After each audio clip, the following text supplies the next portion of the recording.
All right. Well, good morning, good afternoon, depending on what time zone you're coming to us live at or on the replay. This is Kai on the Fly with Kai, and I'm Kai Deering, and I'm just super excited to bring to you once a week just some tips, tricks, and hacks for entrepreneurs. And today it was pretty funny. I was chatting with a dear friend of mine. We've known each other for, I believe, over a decade. We've worked together on a couple of different projects, and I said, have you not been on my show? And she was like, no. And I couldn't honestly believe she hadn't been on the show because this woman is a rock star.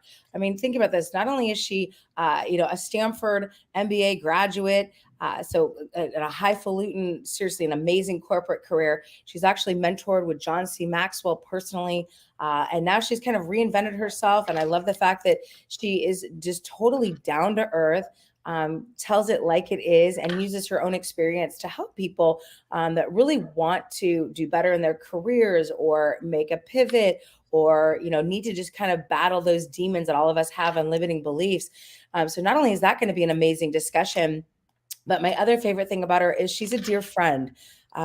She's helped me out in a lot of interesting situations. On a side note, she's got a huge heart and just a ton of sympathy because she's a chaplain on the side as well, because her heart is really in her faith. And so it was really a wonderful opportunity to have and lean on her when my mother passed, when one of our business partners passed. She has always really just been a champion and a rock for me. So I'm just delighted and excited to be able to introduce you to some of my tribe that maybe doesn't know you yet, because you are truly a shero. You're awesome. I love you, woman. I really do. Thank you so much, Kai. It's such a pleasure to be here. Thank you so much for inviting me on this show. I love your show, and it's exciting to be here. I do want to clarify one thing because I don't want anyone to go say she's not an MBA at Stanford. So A I do have BA two. master's. Yes, I have a master's, I have a bachelor's. I actually studied in the MBA program, but didn't get an MBA. So I will clarify this. She holds a master's of education and a BA in psychology from Stanford University.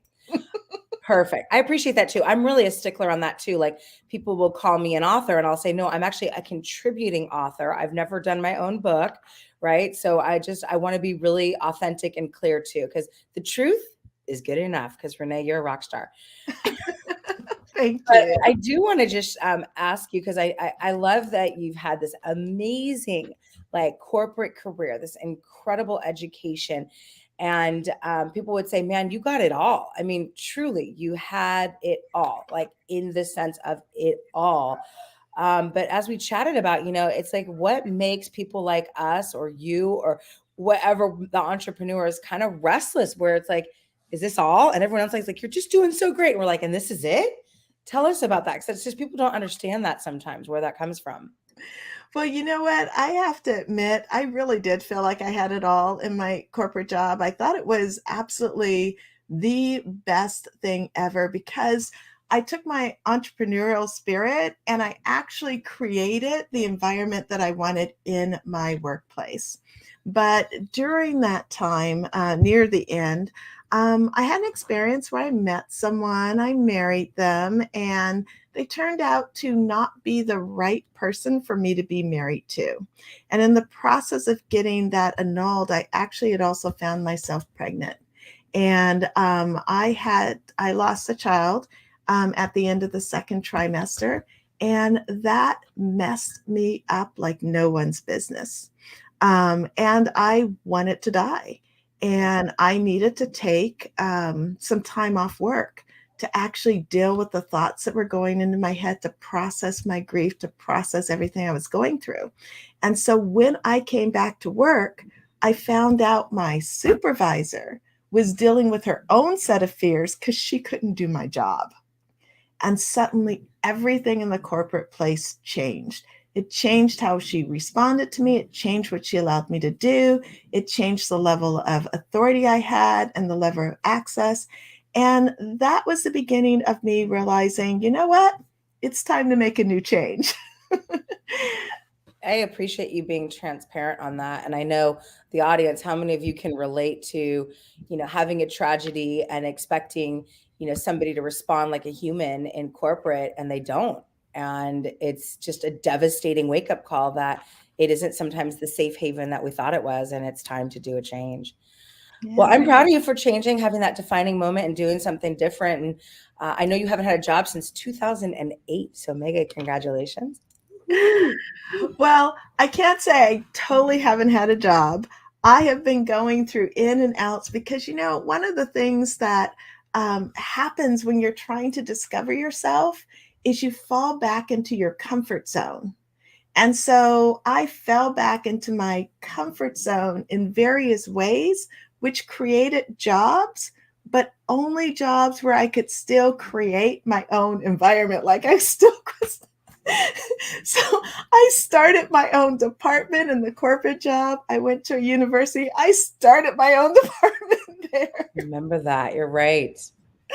So I kept I wanted this business that absolutely worked. And then when the lack of faith and trust came in, next thing you know, I was employed doing still whatever it was I wanted to do. Okay, well, so at least if you had to do a consulting gig, you created it. So that's good. And it allowed you the opportunity to continue. And we talked about, and you had some interesting insights because, the corporate thing was kicked to the curb 2008. Let's put it that way, right? And you've Yes. done some Oh, different yes. iterations since then. So Mhm. talk to somebody in here right now that's maybe tried some other entrepreneurial ventures and then bounced to something else. Because I know you've done that too. And you called it finding yourself just now. But you also talked about, what is that reinvention? What is really the story that's going on behind there? Because there's a pattern there too. Oh, yes. Oh, yes. So yeah, every time that I reinvented myself, it was a matter of this push and pull me between believing that I could do what I wanted to do and not believing that I could do what I wanted to do. And so it's the struggle as you're pushing through your comfort zone. But what I have really found over the years is that if you keep changing, you still keep bringing you. And so you still keep bringing all of those limiting beliefs. You still keep bringing all of those challenges and you bring it into the next place. And so until you decide to just stop, acknowledge what those limiting beliefs are, really become aware of them, and then start making different choices when they start filling up your head, nothing is going to work. You're not going to find where you want to settle. And I know you knew my mom very well, and that makes me so happy. My mom's passed a few years ago, and she used to always say, when I was doing something repeating, she'd say, "Guess what, Kai? Everywhere you are, there you are." And I'd be like, "Oh, she got me." So that's Yes. amazing. I love that. What about, so I'd like to dive into that a little bit more. So if Mhm. you see something that keeps repeating over and over and over again, and sometimes it's a limiting belief, sometimes it's just something that isn't serving you or a story that you told yourself. And thanks, Jordan. Jordan said, yeah, she agrees with everything you're saying. But how do you pattern interrupt, right? How do you break from that? First of all, how do you identify it? And then how do you break from it? Okay, well, that's a good question. So, one of the things that I've done over the years is I've studied positive psychology, neurolinguistic programming, neuroscience, the Enneagram, like so many of these different disciplines. And the latest one is positive intelligence. And I found that in all of them, it's the same process. And the process is first, you have to stop and notice. The next thing you do is you have to choose to respond differently. And so that middle piece, right? Positive intelligence calls that the self command muscle, right? And how you get to using and building that self command muscle is what makes the difference. So let me start with the first piece. So the first piece, you wonder why people journal, why people write things down. Well, there's lots of reasons. So they can remember stuff, so that they know what's going on in the future, so they can talk about it. But one of the reasons for journaling is to write down that voice in your head that is telling you, that is either judging you, judging others, judging circumstances, um, creating negative feelings, creating negative emotions, because once you start writing it down, that starts to lose its impact. That starts to lose its power. That helps you notice it more as you're moving along. And when you notice it, then you can move to that self-command part where you go, oh, let me stop. There could be a different choice, right? And so one of the things you can do to build that self-command muscle is a mindfulness technique. And you can make these up, like truly make these up. So if I was going to make one up for Kai, right, I would say take your dog and pet your dog for 10 seconds and just focus on petting your dog. That right there will calm you down, slow you down, allow you to change. But sometimes we can't do that. Sometimes we're in the middle of a situation and we can't actually take the time to pause and pet a dog. True. Right? So what can you do in the process? So I found little things. So one of the things, and let's see, I have one here, is I will roll a pin around in my hand and really just kind of feel all of the texture of the pin and focus on that sensation of touch. And just in 10 seconds, you suddenly feel that you're calming, you're relaxing, and now you can access your clarity.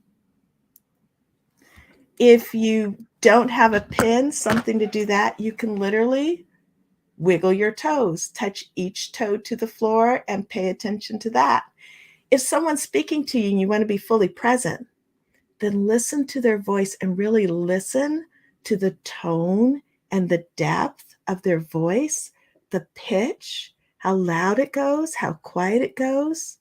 Any of these things, just 10 seconds, right? And many of you know breathing. So, but when you stop and you go, you're really upset, you're really mad, and you're like, I just gotta breathe. And the other person's looking at you like, oh, they're steaming, right? But the reason why people breathe is because it works, right? So you can find your own little subtle things to do. And that, if you practice that when you're not upset, when you're not emotionally charged, you just decide to do that like several times a day, you'll build that self-command muscle so that when you are emotionally charged, you can like go, oh, got it. It's funny because I know Jordan here, has a bunch of very active kiddos, and that's fantastic. And I think you're talking about really the bridge from noticing to the bridge to choice is that command muscle, and that bridge is mindfulness. And I just got to tell you, one of your fans, my husband Mark, says, "Hey Renee, awesome comments." He's on Hey, Mark. YouTube right now, and he asked you, it's more necessary today given the pandemic and recent world events. So maybe you could address that as well, because it seems like there's a lot more of that happening just with anxiety and whatnot. Great question, Mark. Oh, hi, Mark. So good to know that you're watching. And thank you for that question. It's a great question. And oh my goodness, yes. You know what's really funny is that people have been behind their screens for so long that when they get out into public and they meet someone, they are now socially awkward. Yes, Guilty. yes. So this is a great way to actually just take a moment and you go hi, and you don't like, now what do I do? Do I hug? Do I not hug? Do I touch? Do I not touch? You're like going through Fist all that bump. stuff. Do I fist bump? Yes. Do I high five? Do I wiggle fingers? Can I wear a mask? Can I not wear a mask? All of that stuff hypes us up. All of that noise in our head. And part of the thing about the noise in their head is that it's not just the questions, it's the judgment that comes with it. Like, oh, they're going to, or the thoughts that judge you, like, oh, they're going to think I'm like wrong because I went to give them a hug, or I didn't want to wear a mask, or, oh my goodness, that person didn't want to hug, that person didn't, like, all of that just messes you up. And so how do you stop the voices? A few seconds of mindfulness. And we need to do it more often now than ever. I agree. And I think, people say, well, I don't judge anybody, in 5 seconds, you've already judged this and that and the other thing. And, what's interesting is you and I talk about this sometimes too. It's the story that we attribute to that. It's Yeah. not really what's happening. That person just might have, wearing a mask because they're, recovering from cancer or something. It doesn't mean that they don't, whatever. We have so many weird things. And it's so hard to drop our judgment and our story of what something means. Do you have any quick, is that the mindful still to get over that? Well, yeah. So we are meaning making creatures, right? That's And right. we make meaning out of everything. And so what happens is that when we make meaning that is positive, we feel happy. When we make meaning that is negative, we feel like crap, Yep. right? And you can choose your meaning. So the self command muscle says stop and choose. So what do you choose? Right? So that's the next step. And so what you choose is you choose something that works for you instead of something that works against you. And you can do this by moving into curiosity.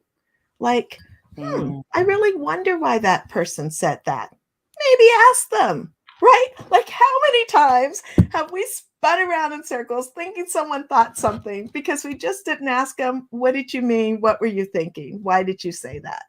Right? So get curious, have compassion for that person because some people are just spinning in their negativity. And you know you've done that at times yourself. So have a little empathy, have a little compassion, and treat them with respect and with kindness. And when you do that, they might go, but wait, I've been an ass. Like, maybe I need to stop that. Maybe I need to change the way I am. Because we really can change how the other person responds by changing how we respond. that's right. We can't control other people. We can only control ourselves. And what a great, it's Jim Rohn says, isn't, if he has a negative thought, he turns it to, isn't that fascinating? Right. And I like yours, judgment to curiosity. You've always sort of, because I mean, hello, you're a chaplain. You've always been sort of this calming person. And we talked about, your strength is always your weakness, and you have a superhero power that you didn't love. This would be a great time to kind of bring that up, because I think people have a gift and they're like, I don't like this gift. I want a different gift. And it's like, let's take it and work in our gift zone versus trying to develop something that we probably will never be good at. Yeah, that is definitely me. I want it to be I wanted to be you when I first met you way back when. I'm like, because I'm like, oh, she's like so easy and fluent with all these strangers and all these people. What a wonderful superpower to have. And then I met this other person that had this clarity of thought for thinking in the future. I'm like, oh, I would love to be her, right? And I wanted to be everyone except who I am, right? And as I went in search of really understanding my superpower, everyone kept coming back and they're like, oh, but you present this wonderful, calm presence that brings us peace, that brings us joy, that makes us feel good, that makes us feel safe so that Yeah. we can talk to you and be in your presence. And I'm like, yeah, but couldn't I just be like really good at marketing? And what I learned is that we are given a special way of being for a reason, for a purpose. Mm, And we attract people who want what our superpower truly is. And if we are looking for success, we need to embrace our superpower. We need to strengthen our superpower because when you don't use it, you start to lose it, right? And it's when you do this, you find more happiness and peace in yourself, and you find yourself being more in the place of ease and flow as you approach your success. yes, I love that. So quit fighting whatever you're good at, quit comparing yourself and trying to be somebody you're not, and really, blossom those gifts. And you've done a great job with that. And speaking of, that reminds me of the buzzword right now, which is imposter syndrome, right? So I think a lot of people feel that too. Like, I want to be this, but I'm not that. And I know you felt it at the collegiate level. So this is a perfect transition to talk about, what is that? Because all of us have felt it. You start a new job and you're like, if they find out I don't know what the heck I'm doing, you know what I mean? Or you're like, I got this client, if they know I only got started like 2 days ago, so how do we, what is that, and how do we combat that? Well, I'll tell you a really quick story. So, how I got into Stanford University. When I moved to the United States, because I moved here from Canada, I grew up in Europe and Canada, and I moved here, and I went to an all-white school. And the guidance counselors told me that I couldn't go to college because no college would accept me.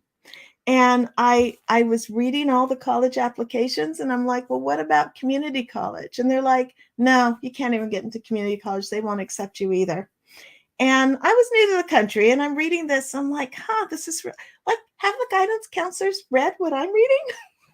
My gosh. So I decided to apply for the lowest hanging apples, right? So I decided to apply for the Cal States and the UCs, and hope and pray that like maybe they would accept me.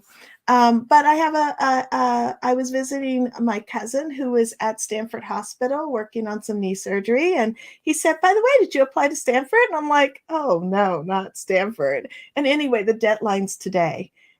So my mother pulled out this application. She goes, I have an application for Stanford. You can do it right here. So I filled out that application on the floor. And you know how we stress over college applications, like the essay?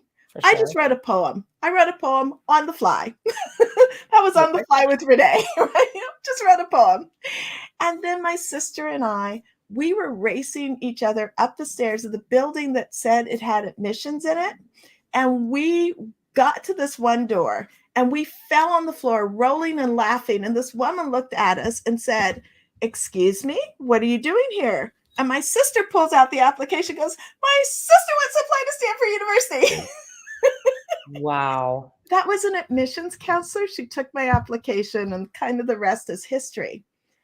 But I have been told by everyone that was in a place of influence that I wasn't good enough.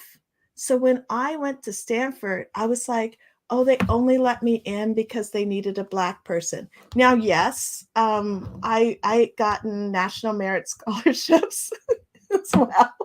But no, it was only because they needed a Black person, or only because they needed to fill their quota. And then I met all these people. I'm like, oh, yeah, they're all smart. And then there's me, right? Imposter syndrome. Great example. People put stuff into your head, and then you adopt it, and you adopt it with energy, and you repeat it again and again and again and again to yourself until you believe that it is true. The challenge is changing that. And when you work on changing it, you need to go through that 3-step process I pretty much talked about. Notice it, write it down, weaken its power. Then when you hear that voice again, you choose to stop for a second and then go into a different response. Beautiful.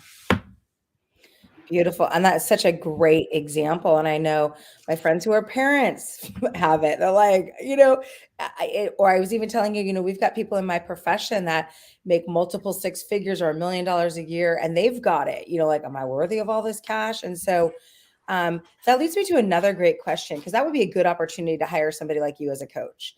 And of course, this is not a sales pitch, but I want to talk about, when would you hire a coach to get over that? And when should you go get some serious therapy? You know what I mean? Like, there are some people that just like, maybe that's not enough, or maybe so. If someone's watching this, like, gosh, I really should hire a coach, whether it's you, and we'll get the contact information at the end. How do they identify, do I need a coach? Do I need therapy? How do I find a coach? What is this modality? Well, thank you so much for asking that. That's a great question, because a lot of people don't understand what coaching is. So very briefly, coaching is about helping you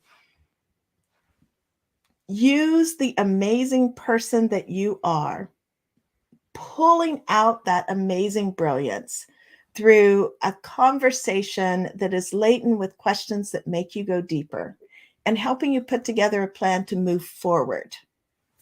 Therapy spends its time looking at your past, delving into your past, and trying to scratch out those emotions, those feelings through talking about them and by actually experiencing it and being in it. Right? They call it talk therapy a lot. That's oftentimes. So if you have been traumatized, like truly, truly traumatized, you need to see a therapist. If you're just dealing with procrastination, you're dealing with being stuck, you're dealing with imposter syndrome, and you actually have another little voice in your head that says, but it might not really be true, and I really want to accomplish this goal, then you need a coach. Yep. And a coach is going to do several things for you. They're going to help you notice, because sometimes you have blinders on because you've been telling yourself that story so many times. You can't hear that voice, but it shows up for the coach like a big red sign. And so the coach will call you on it and say, hey, you know what? You say that you're not good enough. Tell me, what has your experience been? And then you go through your experience and you're like, oh, maybe I did something right. Maybe it's not Yeah. quite true. And so then that imposter syndrome creeps up again as you're moving forward, because it's really interesting. If you really believe in your dreams, if you really believe where you're moving to, stuff will pop up to test that faith.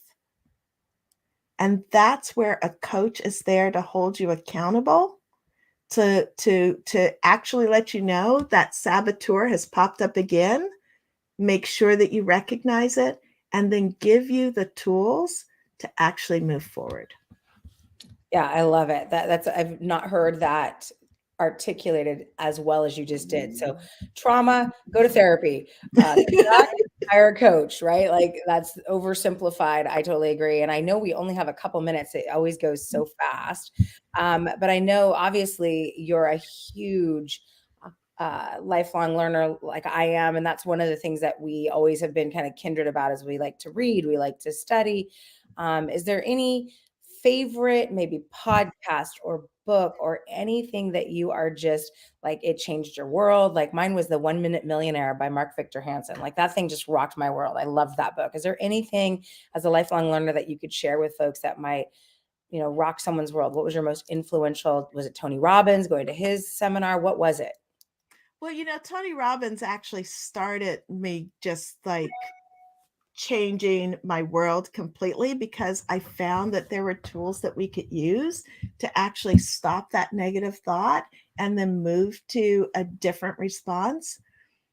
And, okay, let me tell you, it's the Bible. I know, coming from a Christian minister, it's like, what? And it's the Bible because everything that I've been learning is in there. However, we don't always hear it. So my recommendation for people is try Napoleon Hill, right? Because in Napoleon Hill's book, which everyone knows, Think and Grow Rich. Think and Grow Rich, thank you, Mind Freeze. Although I have several copies right here, that's why I looked over there. In Think and Grow Rich, he talks about the power of faith. He talks about the power of working with other people, working in community. He talks about the power of managing your thoughts. And he talks about the power of living in your passion. It's all in there. And so, if from a spiritual perspective, you're like, I don't want to go religious way, go to Napoleon Hill. Well, I know Renee, my company, right? The founder and CEO was a very faith-driven man as well, and he said the ultimate personal development book is the Bible. And he did have a cassette that I'll have to find someday if you've ever got a cassette player, and I'll mail it to you because it's really, really interesting. On that note, I know we want to make sure that if people want to engage with you further, have a conversation, talk to you at all. I know you're just awesome. You've been very helpful to me in my time of need with, some loss and all that. And you've been very helpful to a lot of our friends and colleagues that have hired you. I've heard great things about you. So I definitely want to make sure that if anybody, especially on replay, is watching this, that they can take a look at there's your email.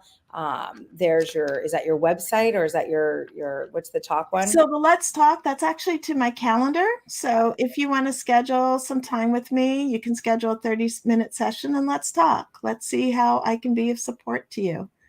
And then what's the PC program? The PQ program is You. the Positive Intelligence Program, and it's a program that really helps you identify what's sabotaging you, those negative thoughts. And it's an app-based program that helps you figure out how to stop and switch. And so if you want to learn more about that program, you can go there. Perfect. Well, it went fast as always. Thank you so much for being on the show, Renee. You know that I adore you, and so appreciate you being on the show. With that, I just want to be mindful of everybody's time and say thank you for watching us live. You can always comment and interact and play with us if you like. But if you're watching on replay, we appreciate that as well. So this was the 55th episode, March 3rd, 2022 episode of On the Fly with Kai with Renee Remmy. Thank you so much, everybody. Thanks, Renee. Take care, take charge. We'll see you guys next week and Over the Top. Bye-bye.